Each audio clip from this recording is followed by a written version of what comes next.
گناہوں کی عادت چھڑا میرے مولا، گناہوں کی عادت چھڑا میرے مولا، مجھے نیک انسان بنا میرے مولا۔ اعوذ باللہ من الشیطان الرجیم، بسم اللہ الرحمن الرحیم۔ صفحہ 3۔ ہیں آج کیوں ذلیل؟ امت مسلمہ کی ساری تاریخ وغیرہ اس سے گزر کر اب ہم یہاں آ گئے کہ آج ہم ذلیل کیوں ہیں۔ یہ ایک شعر کے الفاظ ہیں جس سے اس شعر کی طرف اشارہ ہے۔ ہیں آج کیوں ذلیل کے کل تک نہ تھی پسند، گستاخی فرشتہ ہماری جناب میں۔ کبھی یہ انسان کا مقام تھا اور کبھی آج ہم مسلمان جو اللہ اور اس کے رسول صلی اللہ علیہ وسلم کے نام لیوا ہیں،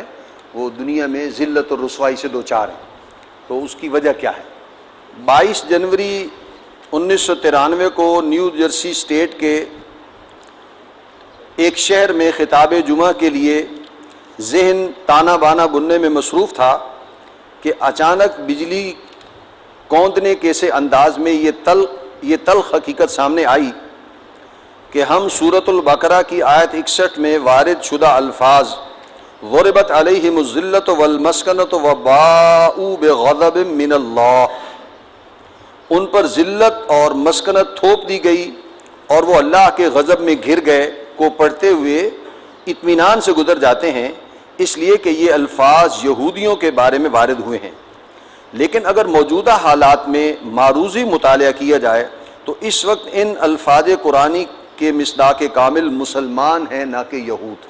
واضح ہے کہ ذرا سی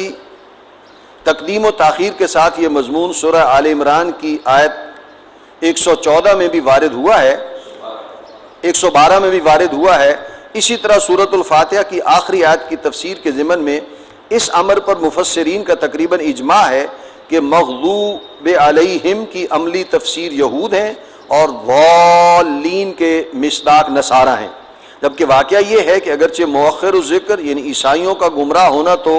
یقیناً اب بھی 100% درست ہے، لیکن مغضوب علیہم کی عملی تفسیر تو اس وقت یہود نہیں مسلمان ہیں۔ دنیا میں عزت و ذلت کے پیمانے ہر قوم اور ہر معاشرے کے مختلف ہیں، ہر انسان کے بھی مختلف ہیں۔ دنیا میں کون عزت سے زندگی گزار رہا ہے اور کون نہیں گزار رہا ہے، قرآن مجید نے جو اس کے لیے معیار اور پیمانہ دیا ہے وہ اس کے مطابق اگر دیکھا جائے تو عزت اس شخص کی ہے کہ جو اللہ اور اس کے رسول کے کہنے کے مطابق زندگی گزارتا ہے، اور عزت اس قوم کو ہے جو اللہ اور اس کے رسول صلی اللہ علیہ وسلم کے احکام کے مطابق اللہ کے احکام کو نافذ کرتی ہے، اس کے مطابق فیصلے کرتی ہے، اس کے مطابق پورے ملک کو لے کر پوری اجتماعیت کو لے کر چلتی ہے۔ اس اصول کے مطابق دیکھیں اور آج کی دنیا کو دیکھیں تو دنیا میں کسی ایک ملک میں بھی اسلام نافذ نہیں ہے۔ انفرادی طور پر ہو سکتا ہے کوئی آدمی دین پر چلنے کی وجہ سے اللہ تعالیٰ نے اسے عزت دے رکھی ہو اور وقار دے رکھا ہو اور سکون دے رکھا ہو، اس میں کوئی شک نہیں ہے۔ افراد تو اچھے رہتے ہی ہیں، جب برے سے برے معاشرے میں بھی اچھے افراد ہوتے ہیں۔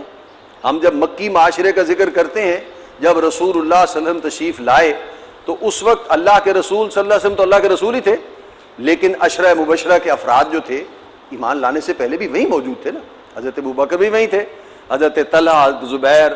حضرت عثمان، حضرت سعد بن وقاص، عبد الرحمن بن عوف رضوان اللہ تعالی علیہم اجمعین وہیں تھے۔ تو انفرادی جو کامیابی ہے اور انفرادی فلاح ہے، بہرحال وہ تو ان کو کسی نہ کسی درجے میں پہلے میسر تھی، اللہ نے توفیق دے دی اسلام کی۔ لیکن جو اجتماعی فلاح ہے اور ملکوں کی سطح پر اور اجتماعی سطح پر امت مسلمہ کی حیثیت سے فلاح ہے، وہ آج دنیا میں مسلمانوں کو میسر نہیں۔ وہ حدیث آپ سب جانتے ہیں، متن آپ کے ذہن میں ہوگا، ان اللہ یرفع بہذا الکتاب اقواما ویضع بہ آخرین۔ تو آج امت مسلمہ جو ہے وہ کسی رفعت اور کسی بلندی کا نقشہ تو نہیں پیش کر رہی، ذلت اور رسوائی کا نقشہ پیش کر رہی ہے۔ جبکہ قرآن مجید میں جب ہم ان آیات کا جو ابھی حوالہ آیا پڑھتے ہیں اور ہماری زبان پر ہے کہ یہود جو ہے ایک مغضوب علیہم قوم ہے. عملاً دیکھا جائے تو صورتحال مختلف ہے. آج ہم مسلمان دنیا میں دنیاوی پیمانوں کے اعتبار سے افراد کو پھر چھوڑ دیجئے، اجتماعی سطح پر ہم اللہ کے نزدیک سب سے زیادہ یعنی اللہ کی ناراضگی کی گرفت میں آئے ہوئے ہیں اور اللہ کے عذاب کی گرفت میں. اس میں سے کیسے نکل سکتے ہیں اور کب نکل سکتے ہیں ایک الگ موضوع ہے، لیکن بہرحال اس وقت امت مسلمہ اللہ تعالیٰ کی ناراضگی کا نشانہ بنی ہوئی، اس کی وجوہات بھی اپنی جگہ پر. تو اس وقت ایک سوالیہ نشان کے طور پر جیسے عنوان میں ایک سوالیہ نشان لگا ہوا ہے، ہیں آج کیوں ذلیل، تو ہمیں سوچنے کا ایک موقع فراہم کیا جا رہا ہے کہ ہم از سر نو سوچیں کہ اس کی وجہ کیا ہے. اور اگر سوچیں گے تو یہ بات بھی اللہ کرے گا سمجھ میں آ جائے گی کہ پھر اس کا مداوع کیا ہو سکتا ہے، اس سے نکلنے کی سبیل کیا ہو سکتی ہے. ذرا غور فرمائیے کہ یہودی اس وقت پوری دنیا میں کل 14 ملین یعنی 1,40,00,000 یعنی لگ بھگ 1.5 کروڑ ہیں، جبکہ مسلمانوں کی تعداد کم از کم 1300 ملین. یہ 93 کے مضامین ہیں. اب اس میں آپ جو ہے وہ خود اپنے ذہن کے مطابق کوئی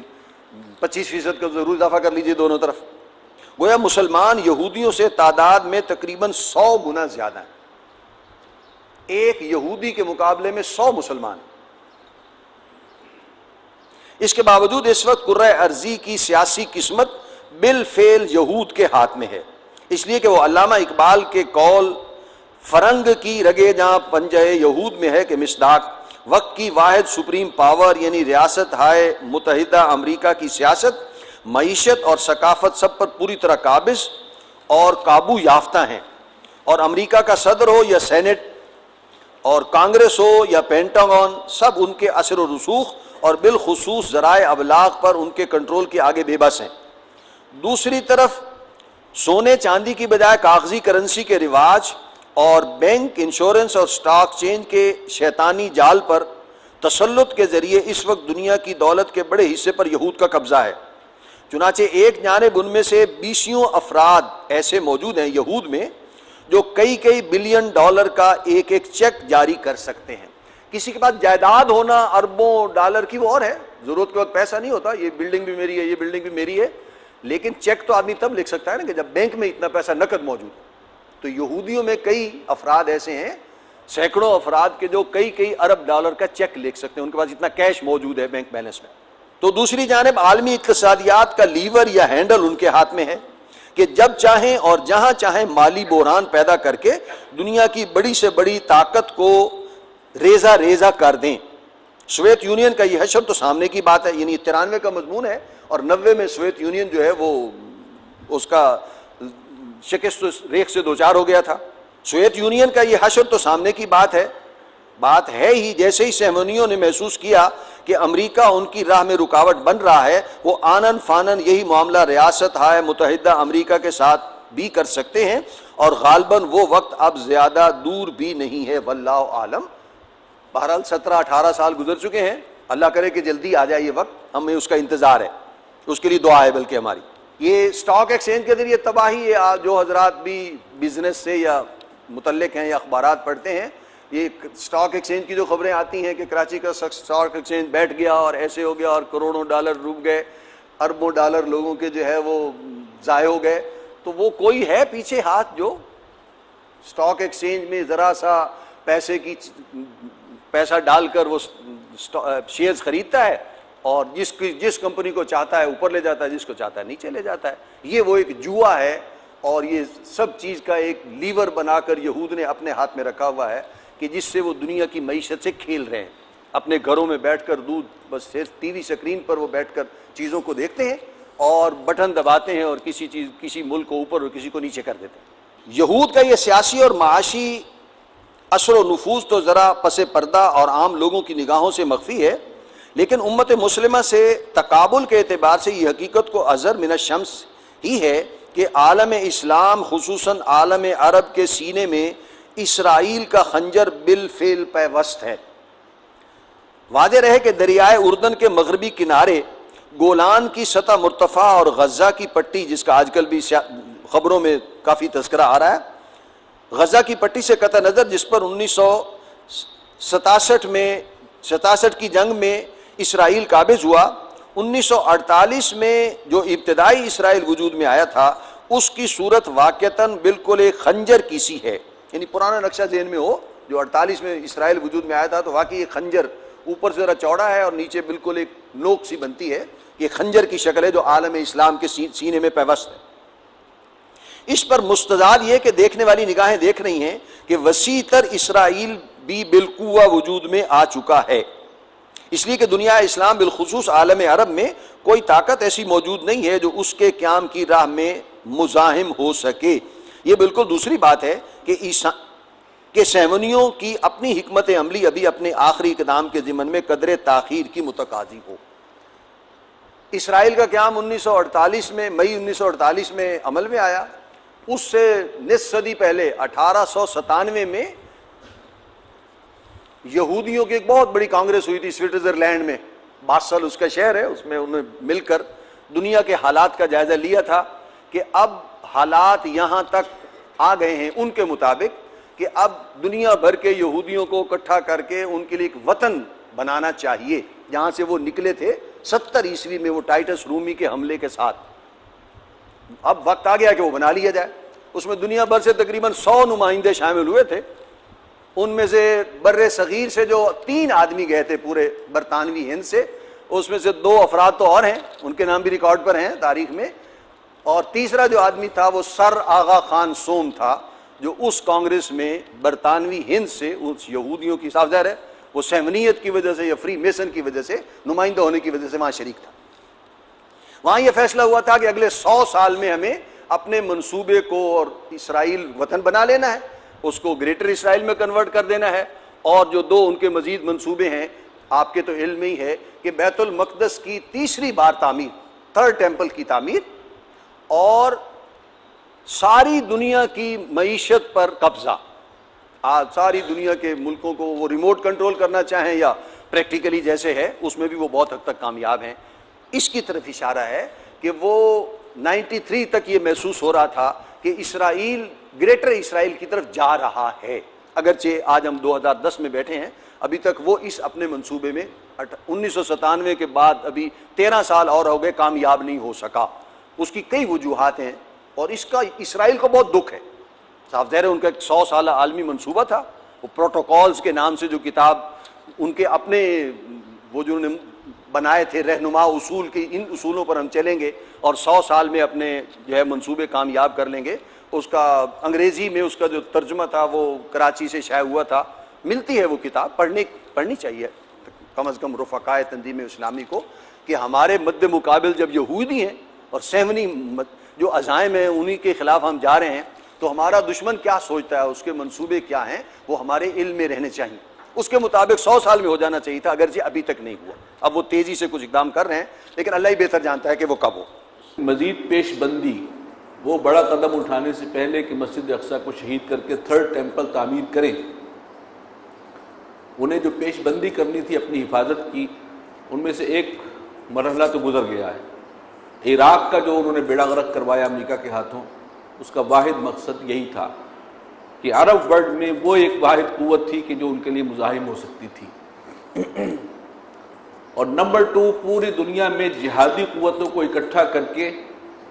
اور ان کو کچلنا, اور اس میں بھی امریکہ کو آگے انہوں نے استعمال کیا. افغانستان پر حملہ اصل میں اس کے لیے تھا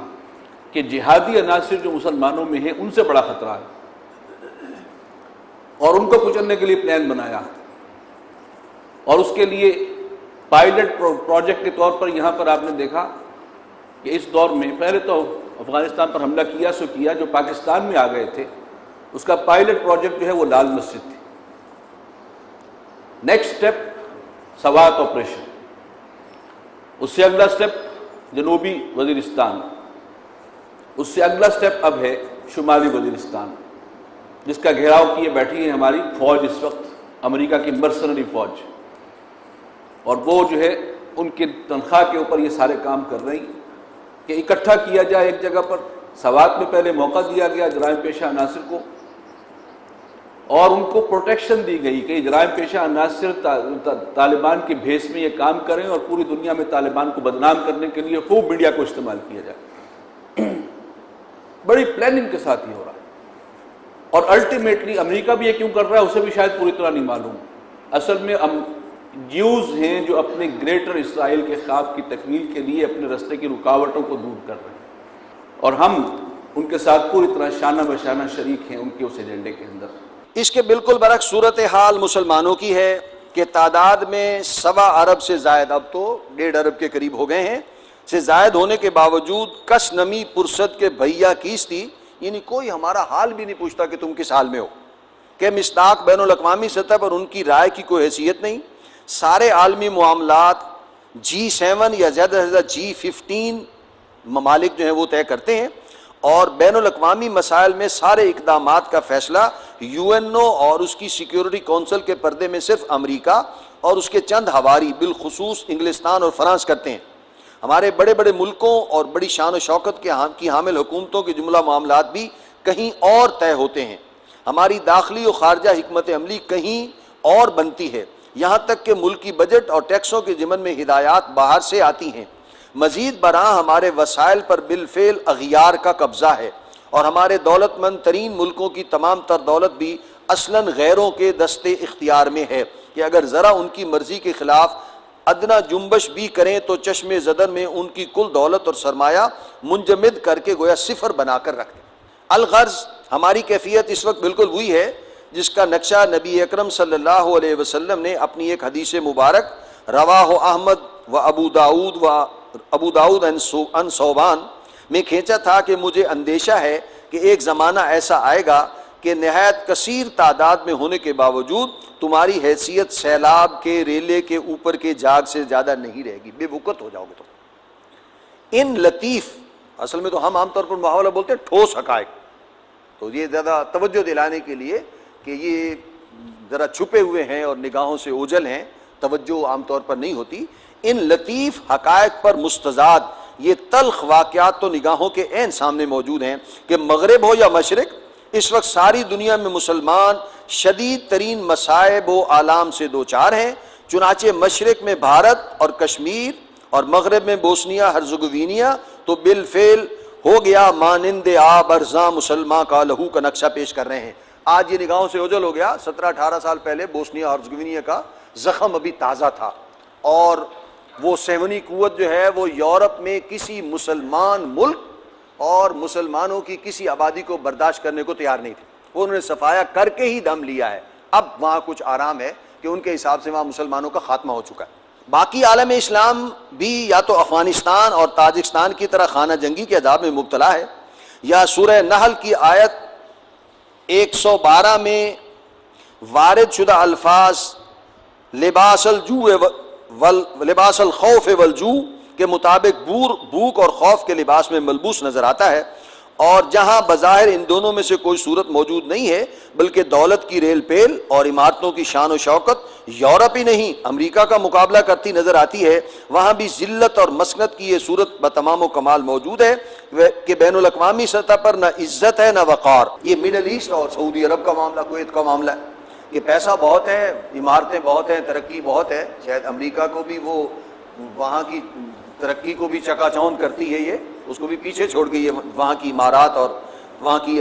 جو تجارتی سرگرمیاں ہیں، لیکن عزت نام کی کوئی چیز نہیں۔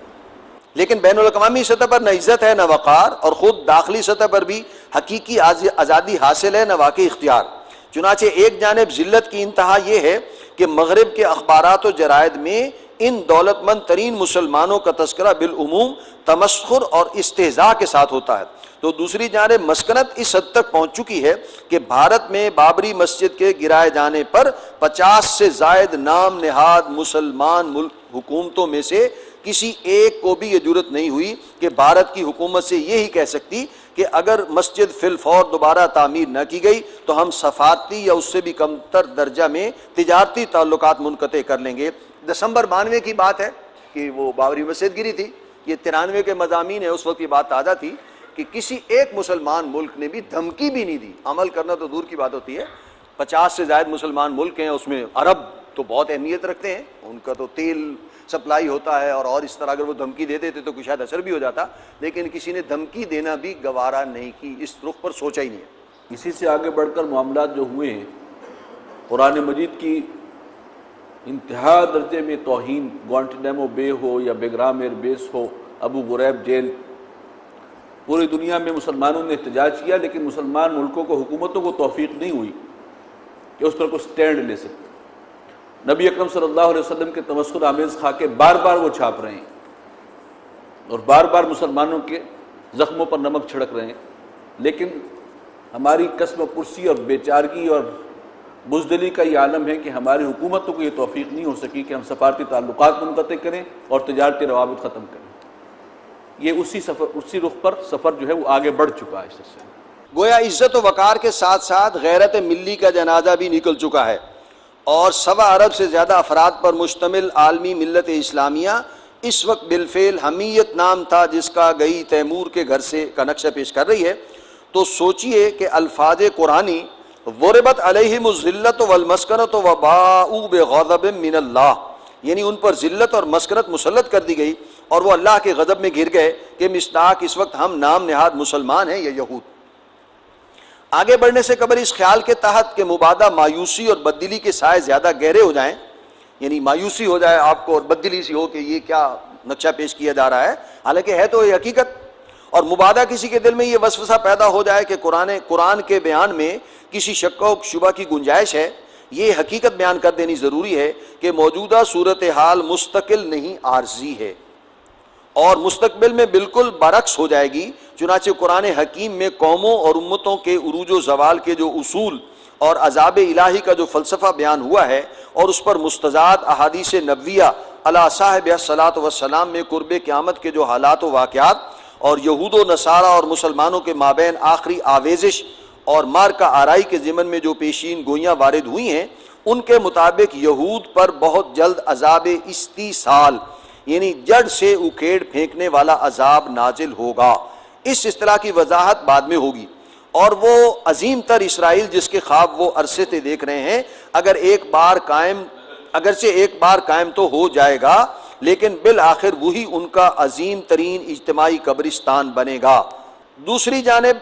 پورے کرۂ ارضی پر بالآخر امت محمد علی صاحب الصلاۃ والسلام کی حکومت قائم ہوگی اور اللہ کے دین کا بول بالا ہوگا۔ گویا موجودہ نیو ورلڈ آرڈر جو در حقیقت جو ورلڈ آرڈر یعنی یہودیوں کی بالادستی کا عالمی نظام ہے، بالآخر اسلام کے جسٹ ورلڈ آرڈر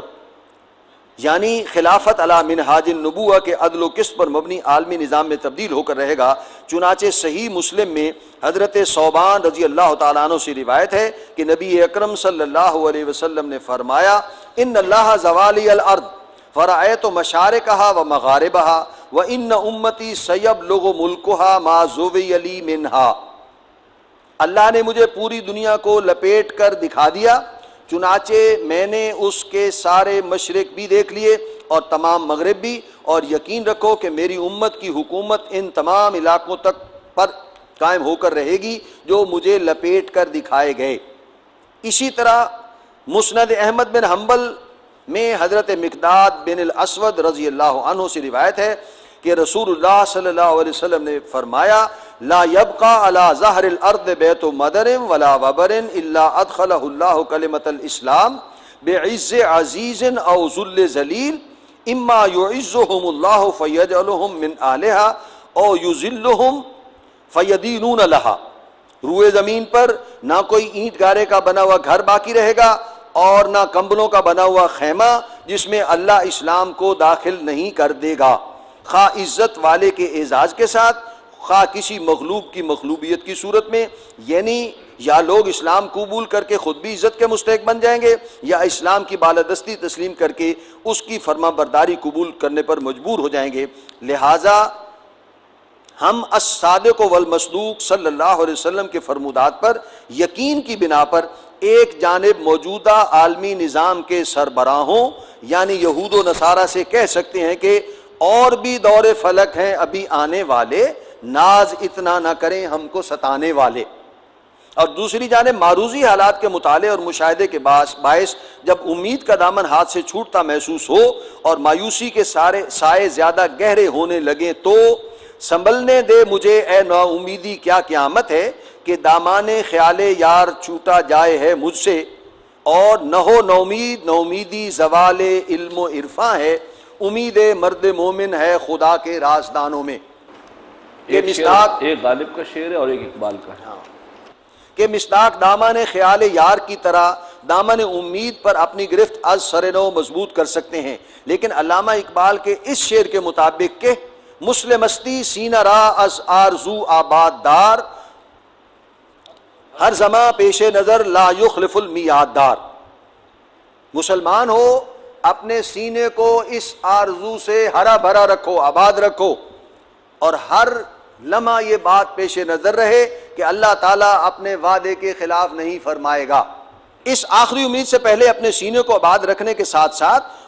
دو اسباب کی بنا پر لازم ہے کہ ہم ان سوالات کے جواب قرآن کے فلسفہ و حکمت کی روشنی میں تلاش کریں کہ اس وقت ہیں آج کیوں ذلیل کے کل تک نہ تھی پسند، گستاخی فرشتہ ہماری جناب میں، کہ مصداق کامل ہم مسلمان ہی کیوں بن گئے ہیں، اور اس کا کیا سبب ہے کہ رحمتیں ہیں تیری اغیار کے کاشانوں پر، برق گرتی ہے تو بیچارے مسلمانوں پر.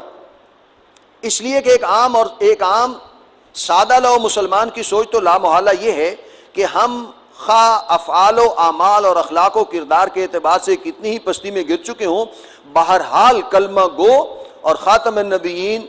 اور سید المرسلین صلی اللہ علیہ وسلم کے امتی ہیں، اور توحید کی امانت کے حامل اور ہر کے عشق مصطفیٰ سامان اوس کے کسی نہ کسی درجے میں مدعی ہیں. جبکہ یہود و نصارہ اور بقیہ جملہ اقوام عالم کھلا کافر و مشرک اور اللہ اور اس کے رسول صلی اللہ علیہ وسلم کے صاف منکر و مخالف ہیں. اور قرآن مجید میں بار بار فرمایا گیا ہے کہ اللہ کافروں کو پسند نہیں کرتا. ان معاملات پر قرآن و حدیث کی روشنی میں سنجیدگی سے غور ان اسباب کی بنا پر لازمی ہے کہ نمبر 1، جیسے قرآن مجید میں بار بار نبی اکرم صلی اللہ علیہ وسلم سے کہلوایا گیا کہ لوگوں جس بات کی تمہیں خبر دی جا رہی ہے یا جس عذاب کی وعید سنائی جا رہی ہے، میں نہیں جانتا کہ وہ قریب ہے یا ابھی کچھ دور ہے. یا جیسے سورۃ الانبیاء کی آیت 109 میں اور سورۃ الجن کی آیت 25 میں اسی طرح نہیں کہا جا سکتا کہ عذاب استیصال کے ذریعے یہود کے خاتمے اور عالمی سطح پر اسلام اور مسلمانوں کے غلبے کا انقلاب عظیم قریب آ چکا ہے یا ابھی کچھ دیر تک موجودہ صورت ہی برقرار رہے گی. بلکہ اس سے بھی آگے بڑھ کر چونکہ احادیث نبویہ علی صاحب الصلاۃ والسلام ہی سے یہ بھی معلوم ہوتا ہے کہ اور کچھ روز فضاؤں سے لہو برسے گا کہ مصداق ابھی موجودہ صورتحال مزید گمبھیر ہوگی اور امت مسلمہ پر عذاب الہی کے مزید اور شدید تر کوڑے برسیں گے. لہذا ضروری ہے کہ موجودہ صورتحال کے اسباب اور قرآن کے فلسفہ عذاب کو اچھی طرح سمجھ لیا جائے تاکہ سورۃ الشورى کی آیت 30 وما اصابکم من مصیبت فبما کسبت ایدیکم ویعفو عن کثیر، اور جو مصیبت بھی تم پر نازل ہوتی ہے وہ تمہارے اپنے ہاتھوں کے کرتوتوں کے باعث ہوتی ہے، اور اللہ بہت سی کوتاہیوں سے تو درگزر بھی کرتا رہتا ہے. کہ مصداق کی حقیقت پوری طرح واضح ہو جائے کہ یہ حالات و کیفیات کہ اے باد صبا این ہما آوردہ تست، یعنی یہ سارے ہمارے کرتوتوں کا نتیجہ ہے کہ مصداق ہماری اپنی بے عملی ہی نہیں بد اعمالی کا نتیجہ ہے، تاکہ نہ ہم الظانین باللہ ظن السوء یعنی اللہ سے بدظنی کرنے والوں کے زمرے میں شامل ہوں، نہ ہمارے دلوں میں اللہ سے کوئی شکوہ شکایت پیدا ہو، بلکہ اپنی خطاؤں کے اعتراف کے ساتھ حقیقی پشیمانی اور خشوع و خضوع اور تضرع و اخبات کی کیفیات پیدا ہوں جو توبہ کی لازمی شرائط ہیں. نمبر 2، جیسے ہر جسمانی عارضے کے صحیح علاج کے لیے مرض کی صحیح تشخیص لازمی ہے، اسی طرح ضروری ہے کہ امت مسلمہ زبوں حالی کے امت کی موجودہ زبوں حالی کے اصل اسباب کا صحیح تعین کیا جائے تاکہ ہماری قوتیں اور توانائیاں اور وقت کی قیمتی متاع سطحی قسم کی تدابیر میں ضائع نہ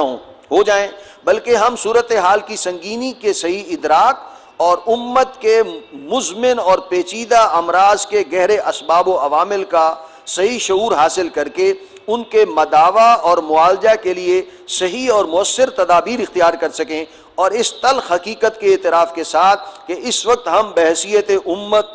عذاب الہی کی گرفت میں ہیں، اس سے رستگاری کے حصول اور اللہ کے عفو و مغفرت کے دامن میں آنے کے لیے صحیح طریقہ کار پر عمل پیرا ہو سکیں۔ لہذا انشاءاللہ العزیز آئندہ سطور میں قرآن کے فلسفہ عذاب پر کسی قدر وضاحت کے ساتھ گفتگو ہوگی۔ قرآن کا قانون عذاب بہت اہم مضمون ہے۔ ہاں، بات سمجھ لینی چاہیے کہ اللہ تعالیٰ کسی سے ناراض ہوتا ہے تو اس سے بھی کچھ ضابطے ہیں، اور کسی سے خوش ہوتا ہے تو اس کے بھی کچھ ضابطے ہیں۔ اللہ تعالیٰ کی ناراضگی اور اللہ تعالیٰ کی خوشنودی جو ہے وہ علل ٹپ نہیں ہے، اللہ تعالیٰ اصولوں اور ضابطوں کی بنیاد پر ہی فیصلے فرماتا ہے۔ خاص طور پر ویسے تو جزا و سزا اصلاً آخرت میں ہے، یہ دنیا دار العمل ہے، دار الجزا آخرت ہے، لیکن دنیا میں بھی اللہ کا ایک قانون عذاب ہے۔ وہ کیا ہے اس کو سمجھیں۔ ہمارا ایمان ہے کہ اس کائنات میں ایک پتا بھی اللہ کے اذن کے بغیر جنبش نہیں کر سکتا۔ ساتھ ہی ہمیں یہ بھی پورے یقین کے ساتھ معلوم ہے کہ یہاں جو کچھ بھی ہوتا ہے اللہ کے ان اٹل قوانین اور قواعد و ضوابط یعنی قرآن حکیم کی اصطلاح میں اللہ کی اس سنت کے تحت ہوتا ہے جس میں کوئی تغیر و تبدل ممکن نہیں، جیسے کہ فرمایا سورۃ الاحزاب کی آیت 62 میں کہ وَلَن تَجِدَ لِسُنَّتِ اللَّهِ تَبْدِيلًا، اور تم ہرگز نہ پاؤ گے اللہ کی سنت میں کوئی تبدیلی۔ بے نے یہی مضمون سورہ فاطر کی آیت 43 اور سورہ فتح کی آیت 23 میں وارد ہوا ہے۔ لہٰذا آج اگر پوری دنیا میں مسلمان شدید مصائب اور آلام سے دوچار ہیں تو یہ بھی یقیناً اللہ تعالیٰ کے کسی قانون یعنی اس کی اٹل اور مستقل سنت کے تحت ہو رہا ہے، اور اگر ہم دل سے چاہتے ہیں کہ یہ صورتحال تبدیل ہو تو لازم ہے کہ قرآن حکیم پر تدبر اور تفکر کے ذریعے اللہ کے قانون عذاب کو سمجھنے کی کوشش کریں، اس لیے کہ اسی پر اصلاح احوال کی صحیح اور مؤثر تدابیر کے فہم و شعور کا انحصار اور دار و مدار ہے۔ قرآن حکیم کے عام اسلوب کے مطابق اس کا قانون عذاب کہیں بھی پورے کا پورا یکجا بیان نہیں ہوا ہے، بلکہ اس کی مختلف دفعات متفرق طور پر مختلف مقامات پر وارد ہوئی ہیں، اور اگر ان سب کو جمع اور مرتب کر کے ان کی پشت پر کار فرما حکمت سمیت بیان کرنے کی کوشش کی جائے تو یہ بات کچھ یوں بنتی ہے کہ نمبر 1، یہ دنیا بنیادی طور پر دار العذاب نہیں دار الامتحان ہے۔ خلق الموت والحیات لیبلوکم ایکم احسن عملا، یہ دنیا دار الامتحان ہے، اور نتیجہ جو ہے وہ تو ایک دوسری زندگی ہے موت کے بعد، اس میں نکلنے والا ہے۔ اور جزا و سزا کا معاملہ اصلاً دنیا سے نہیں آخرت سے متعلق ہے۔ چنانچہ اس حیات انسانی میں سے جو علامہ اقبال کے اس قول کے مطابق کہ تو اسے پیمانہ امروز و فردا سے نہ ناپ، جاویداں پہم دواں ہر دم جواں ہے زندگی، اتنی طویل ہے کہ دنوں مہینوں اور سالوں کیا صدیوں میں بھی نہیں ناپی جا سکتی۔ موت کا ایک وقفہ ڈال کر، موت ایک زندگی کا وقفہ ہے، یعنی آگے بڑھے کے دم لے کر، جو نہایت مختصر اور حقیر سا حصہ حیات دنیاوی کی صورت میں علیحدہ کر لیا گیا ہے، اس کی اصل غرض و غایت آزمائش اور امتحان و ابتلا ہے، جیسا کہ فرمایا گیا سورۃ الملک کی آیت نمبر 2 میں کہ خلق الموت والحیات لیبلوکم ایکم احسن عملا،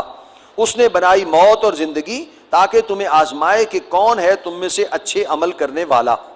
جس کی بہترین ترجمانی کی ہے علامہ اقبال نے اپنے اس شعر میں کہ کلزم ہستی سے تو ابھرا ہے مانندے حباب، اس زیاں خانے میں تیرا امتحان ہے زندگی۔ اس امتحان میں انسانوں کی کامیابی یا ناکامی کا فیصلہ قیامت کے دن ہوگا، جہاں اگرچہ اس غرض کے لیے تو قوموں اور امتوں کی اجتماعی پیشی بھی ہوگی کہ ان کی جانب مبعوث کیے جانے والے رسول علیہم السلام استغاثے کے گواہوں کی حیثیت سے ان پر حجت قائم کر سکیں کہ ہم نے تو تمہیں اللہ کا پیغام پہنچانے کا حق ادا کر دیا تھا، اب اپنے طرز عمل کے لیے تم خود جواب دہ ہو۔ تاہم اصل محاسبہ ہر انسان کا خالص انفرادی سطح پر ہوگا، جیسا کہ فرمایا سورہ مریم کی آیت 95 میں کہ وَكُلُّهُمْ آتِيهِ يَوْمَ الْقِيَامَةِ فَرْدًا، اور ان میں سے ہر شخص قیامت کے دن اللہ کے حضور پیش ہوگا فردن فردن، یعنی اکیلا اکیلا۔ گویا انفرادی سطح پر کسی انسان پر جو مصیبتیں حیات دنیاوی کے دوران نازل ہوتی ہیں وہ امتحان اور آزمائش کی غرض سے ہوتی ہیں، عذاب یا سزا کے طور پر نہیں۔ اس قاعدہ کلیہ میں صرف ایک استثناء جو بعض احادیث نبویہ سے معلوم ہوتا ہے یہ ہے کہ بعض اوقات اللہ تعالیٰ اپنے کسی نیک اور مقبول بندے کو دنیا میں کسی تکلیف میں اس لیے مبتلا کر دیتا ہے کہ اسے اس کی کسی خطا کا کفارہ بنا دے تاکہ وہ آخرت کی سزا سے بچ جائے، تاہم منطق کے عام قاعدے کے مطابق اس استثناء سے قاعدہ کلیہ ختم نہیں ہوتا۔ نمبر 2، البتہ اس قاعدہ کلیہ کا کامل اطلاق صرف افراد پر انفرادی حیثیت سے ہی ہوتا ہے۔ قوموں اور امتوں کا معاملہ اس سے بالکل مختلف ہے۔ ان کی اجتماعی غلط روی اور مجموعی بدعمالی کی سزا اکثر و بیشتر اس دنیا میں دے دی جاتی ہے۔ چنانچہ بالکل صحیح فرمایا ہے علامہ اقبال نے کہ فطرت افراد سے اغماض بھی کر لیتی ہے، نہیں کرتی کبھی ملت کے گناہوں کو معاف۔ آخرت میں جو کہ انفرادی معاملہ ہونا ہے وہ دنیا میں کم سے کم ہے، کوئی ذرا سا حصہ ہے اس کا، لیکن قومی اور اجتماعی جو جرائم ہیں اور غلطیاں ہیں اس کا معاملہ دنیا میں ہی اللہ تعالیٰ چکا دیتا ہے۔ اور قوموں اور امتوں پر وارد ہونے والے اس اجتماعی عذاب کا تلخ ترین پہلو یہ ہے کہ اس میں گیہوں کے ساتھ گھن بھی پس جاتا ہے۔ جب قوموں کا حساب یہاں ہو جاتا ہے ان کی اجتماعی غلطیوں کا، تو اس میں صاف ظاہر ہے سیلاب آ جائے، زلزلہ آ جائے تو برے لوگوں کے ساتھ کچھ اچھے بھی جو ہیں وہ اس کا نوالا بن جاتے ہیں، تو اس کا بھی تذکرہ ضروری ہے، احادیث میں وارد ہے۔ اس اجتماعی عذاب کا تلخ ترین پہلو یہ ہے کہ اس میں گیہوں کے ساتھ گن بھی پس جاتا ہے، یعنی گناہ گاروں کے ساتھ ساتھ بے گناہ بھی عذاب کا نوالا بن جاتے ہیں، جیسے فرمایا سورۃ الانفال کی آیت نمبر 25 میں کہ وَاتَّقُوا فِتْنَةً لَا تُصِيبَنَّ الَّذِينَ ظَلَمُوا مِنْكُمْ خَاصَّةً وَاعْلَمُوا أَنَّ اللَّهَ شَدِيدُ الْعِقَابِ، اور ڈرو اس وبال سے جو تم میں سے صرف ظالموں ہی کو لاحق نہیں ہوگا، اور جان رکھو کہ اللہ تعالیٰ سزا دینے میں بہت سخت ہے۔ اگرچہ اس میں بھی اللہ تعالیٰ نے اپنے خصوصی فضل و کرم سے ایک استثناء کی امید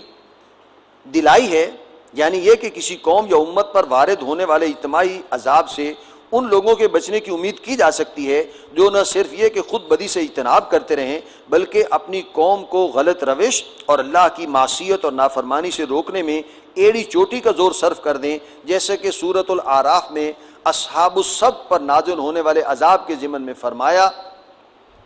انجینا الذین ینہون عن السوء، ہم نے بچا لیا ان لوگوں کو جو بدی سے روکتے رہے تھے۔ نمبر 3، قوموں اور امتوں پر دنیا میں نازل ہونے والے عذاب کی بدترین اور شدید ترین صورت وہ ہے جس سے وہ قومیں دوچار ہوئیں جن کی جانب اللہ نے اپنے رسولوں کو مبعوث فرمایا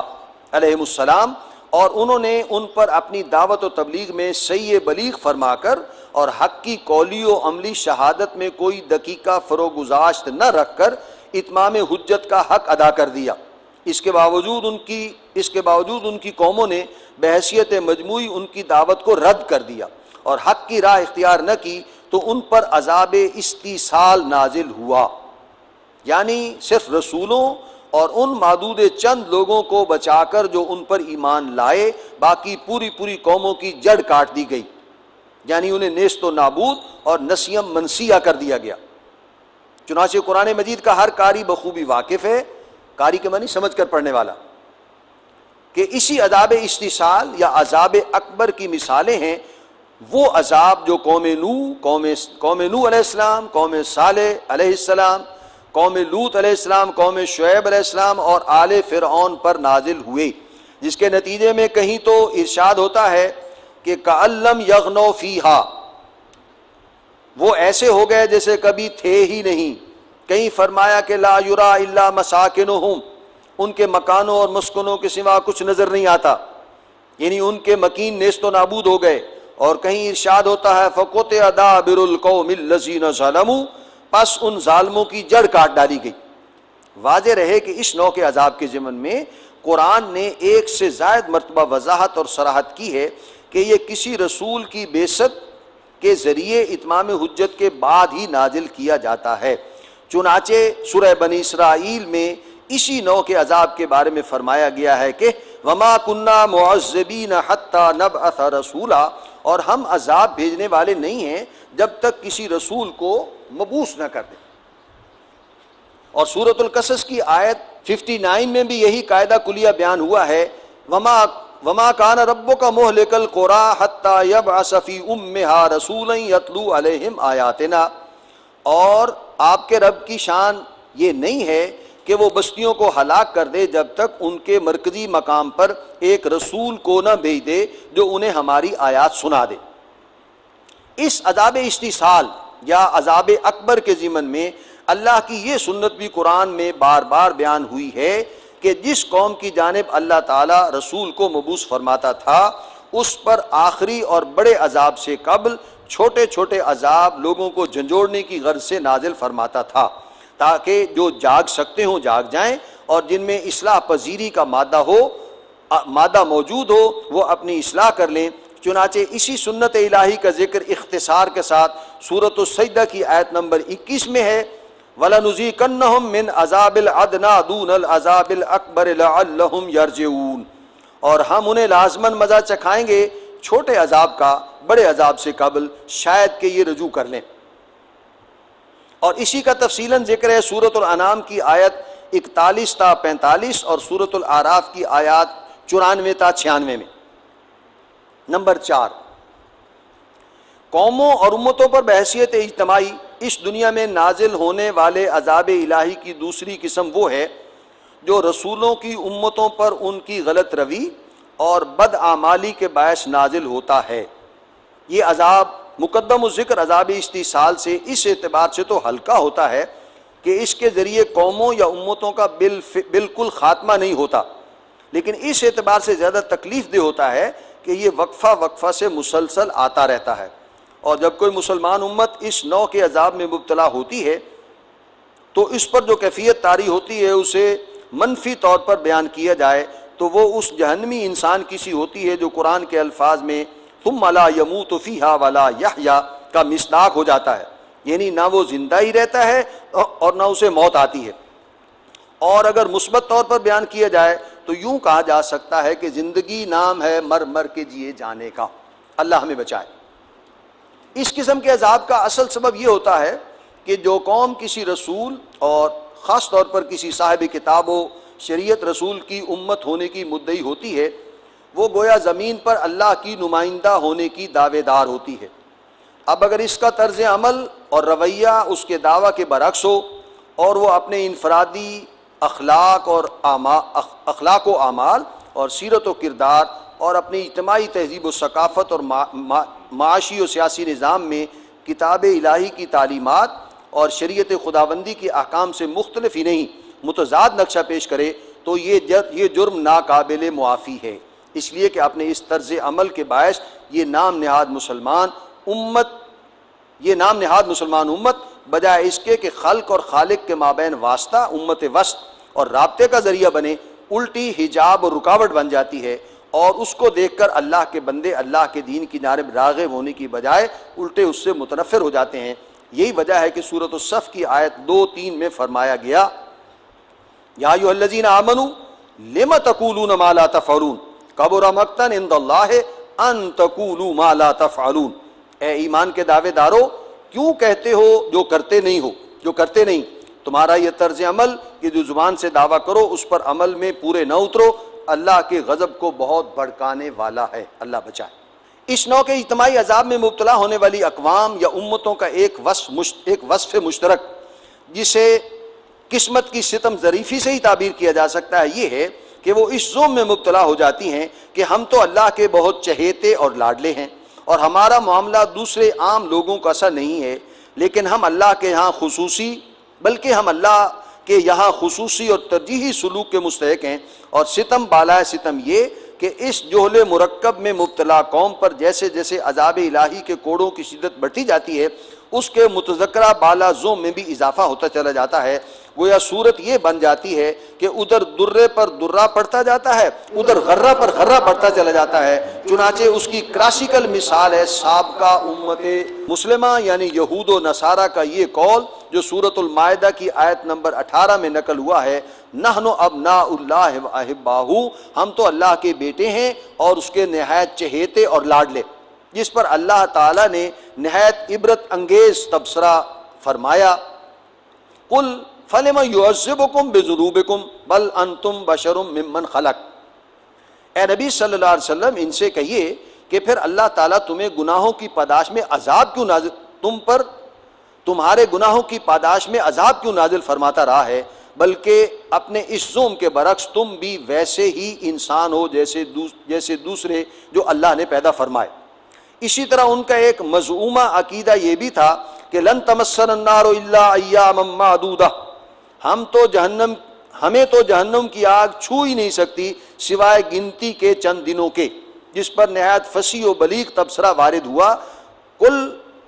اتخذتم عند اللہ عہدا فلن یخلف اللہ عہدا ام تقولون علی اللہ ما لا تعلمون. اے نبی صلی اللہ علیہ وسلم ان سے پوچھیے کیا تم نے اللہ سے کوئی عہد لے رکھا ہے جس کے بارے میں تمہیں وثوق ہے کہ اللہ ہرگز اپنے اس عہد کی خلاف ورزی نہیں کرے گا، یا تم بغیر کسی علم کے اللہ کی جانب غلط باتیں منسوب کر رہے ہو. اس نوع کے اجتماعی عذاب کے بارے میں یہ قاعدہ کلیہ بھی بہت اہمیت کا حامل ہے کہ جن کے رتبے ہیں سوا ان کی سوا مشکل ہے، کہ مطابق کسی امت کو جس قدر بلند درجہ فضیلت حاصل ہوتا ہے اس کے غلط طرز عمل پر عذاب کی شدت بھی اتنی ہی زیادہ ہوتی ہے. چنانچہ اس کی بھی نہایت نمایاں مثال قرآن حکیم میں سابقہ امت مسلمہ یعنی یہودی کے ضمن میں وارد ہوئی ہے، یعنی ان پر عذاب الہی کی شدت کے بیان کے لیے جو الفاظ سورۃ البقرہ کی آیت 61 میں وارد ہوئے ہیں کہ ضربت علیہم الذلۃ والمسکنۃ وباؤوا بغضب من اللہ، ان پر ذلت اور مسکنت مسلط کر دی گئی اور وہ اللہ کے غضب میں گھر گئے. ان سے کچھ ہی قبل یہ آیت مبارکہ بھی وارد ہوئی ہے کہ یا بنی اسرائیل اذکروا نعمتی التی انعمت علیکم وانی فضلتکم علی العالمین. اے بنی اسرائیل ذرا یاد کرو میرے ان انعامات و احسانات کو جو میں نے تم پر کیے اور میں نے تمہیں تمام جہان والوں پر فضیلت عطا فرما دی تھی. پھر یہی معاملہ کسی مسلمان امت کے مختلف طبقات کا ہے کہ ان میں سے جسے جتنی زیادہ فضیلت حاصل ہوتی ہے اتنی ہی زیادہ اس کی ذمہ داری بھی ہوتی ہے، اور غیر ذمہ دارانہ طرز عمل کے نتیجے میں اتنی ہی سخت سزا بھی ملتی ہے. آج امت مسلمہ کا یہی حال ہے. اگر یہ آیات جو ہم نے پڑھی ہیں اس کا نتیجہ اسی طرح ہمارے ذہن نشین ہو جائے تو امت مسلمہ آج اللہ کے عذاب کی گرفت میں ہے. اور جیسے آیا کہ مختلف ساری امت ایک جیسی نہیں ہے، اس میں علماء ہیں، اس میں صلحاء ہیں جن کے ذمے ہے امر بالمعروف نہی عن المنکر، صاحب حیثیت ہیں، بادشاہ ہیں، حکمران ہیں، اس میں مسلمان ان کے دعوے دار ہیں. تو آج امت مسلمہ اللہ کے عذاب کی گرفت میں ہے، اور اس میں سب سے بڑے مجرم عرب ہیں، اس لیے کہ ان کی زبان میں یہ قرآن مجید موجود ہے. ہمیں تو عربی سیکھنی پڑتی ہے، صرف نحو سیکھنی پڑتی ہے، ان کو یہ مادری زبان میں اللہ نے دے دیا. پھر اللہ نے عربوں کو وسائل بھی اتنے دیے آپ سوچ نہیں سکتے. جیسے ابھی ذکر آیا کہ یہود میں سینکڑوں لوگ ایسے ہیں جو کئی ارب ڈالر کا چیک لکھ سکتے ہیں. بین اسی طرح سعودی عرب کے ہزاروں شہزادے، کویت اور امارات کے ہزاروں جو امیر لوگ ہیں ان کے پاس ارب ڈالر موجود ہیں. ان کی زکوٰۃ اربوں ڈالر میں نکلتی ہے. کسی کی 1 ارب ڈالر ہے، کسی کی 2 ارب ڈالر ہے، کسی کی 10 ارب ڈالر ہے، کسی کی اس سے بھی زیادہ نکلتی. اب اتنے بڑے امیر لوگ ہو کر، اور پھر ابھی جو پیچھے ذکر آیا کہ مشرق وسطیٰ میں کسی مسلمان ملک کے پاس کوئی قابل ذکر فوج نہیں. عراق کے پاس تھی ایٹمی طاقت فوج، جو تباہ کر دیا گیا. سعودی عرب کی کوئی فوج نہیں، اردن کے پاس کوئی فوج نہیں، لبنان کے پاس، شام کے پاس کوئی فوج نہیں، مصر کے پاس، لیبیا کے پاس، ختم کر دی گئی. لہٰذا کیا ہوگا؟ سعودی عرب، اسرائیل کے پاس سب کچھ ہے، ایٹمی ہتھیار ہے، وہ کسی وقت بھی غصے میں آئے گا، جوش میں آئے گا، چڑھ دوڑے گا. اور سعودی عرب میں سن 1990 سے 3 لاکھ امریکی فوج کرائے پر بیٹھی ہے. $2000 پر ڈے پر ایک آدمی ہے اوسطاً. اور 90 سے اب تک ہے 21 سال ہو گئے. آپ خود حساب لگا لیجئے کہ کتنے پیسے سالانہ ان کو جا رہے ہیں. اس کی سزا ہے. لیکن اس کے نتیجے میں سعودی عرب ہو، امارات ہو، کہیں بھی ہو، اسلام نافذ نہیں. سعودی عرب میں چند سزائیں نافذ ہیں، اسلام تو نہیں.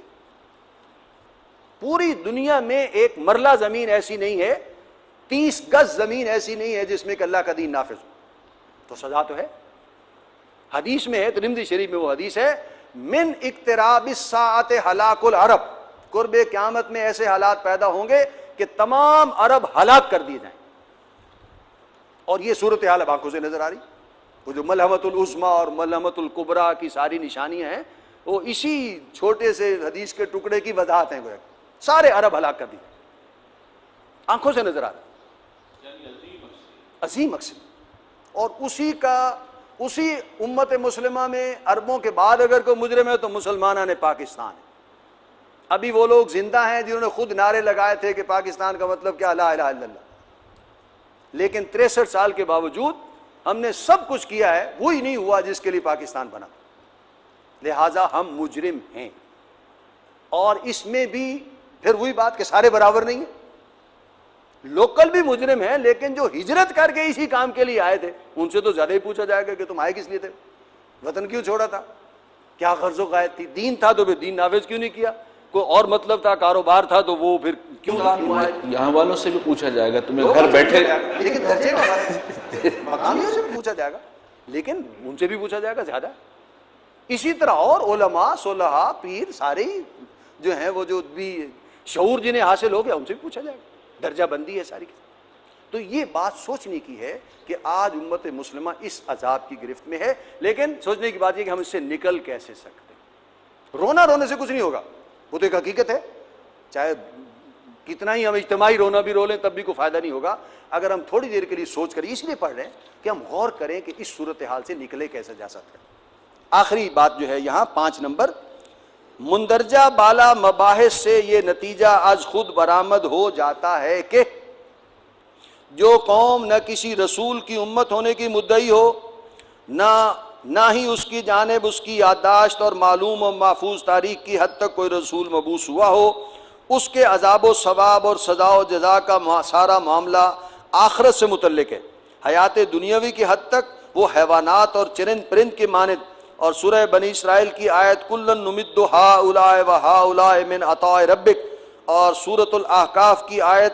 اذھبتم طیباتکم فی حیاتکم الدنیا واستمتعتم بہا کے مصداق اللہ کی عطا اور جود و سخا کے دسترخوان سے کھا پی سکتے ہیں اور دنیا کی نعمتوں اور لذتوں سے متمتع ہو سکتے ہیں. چنانچہ دنیا کی حد تک تو ان پر صرف سپنگلر کے فلسفہ تاریخ کے مطابق اس قانون طبیعی کا اطلاق ہوگا کہ جیسے ہر فرد